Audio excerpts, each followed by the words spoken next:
Cool fellow. Yeah, zichirere archamangala, you know. So unabangwe bonanyako chikapazanya na venda.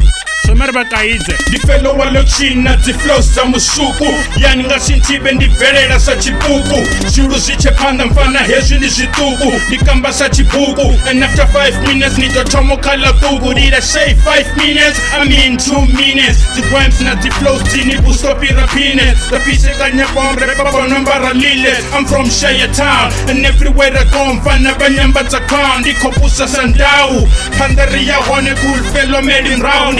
The samadhi repa banasara ndiba raza sapati then ndaba fara ndaba tava samrenje bebone chera shangwa ndiya pira na denje ini bloka na malopa kazi tinga za mlenje the bridge microphone buleti daka gomo ingazo kila jindo muposanga bomo hatuno aruwa lyrically uche domo ndo mudisango ripeta patuni twisete kila jianga ni fedza none grand shop imani nbuze na difo irani shore litatamu kanyeli gebenga jino no fashaka mfana niko fano senga Yoga uniwisa chongo do panda yorenga Batu bachi amba bari inini ye penga Noni no batunga ya satani nga matamba Batu zipatini bato tata noni ramba Fana no teipanga Nichi amba nga zi uzi namba nga mabanga Sangori shisha nga mulilo wa matanga Ani mungwe mutwanga nitisha nanga lundi Doito bazuma tuzi RFC kunisaruni Yeah wambanga honne mfana ninga nkundi Kweni shapote ya ndoni pasa na bakwebo You can't stop me nini ndera na chigwebo Divo yo wek itanusama zimwebo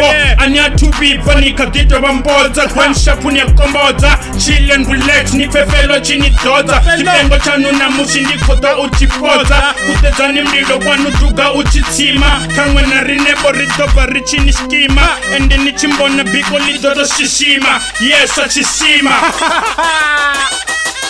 Rikoni dera mfana, ispinga chashu mfana Rinyoni sume disa uri anna chitu mfana Rikoni dera mfana, ispinga chashu mfana Rinyoni sume disa uri anna chitu mfana Rikoni dera homeboy, ispinga chashu homeboy Nyoni sume disa uri anna chitu homeboy Koni dera homeboy, ispinga chashu homeboy Nyoni sume disa uri anna chitu homeboy Homeboy, homeboy, homeboy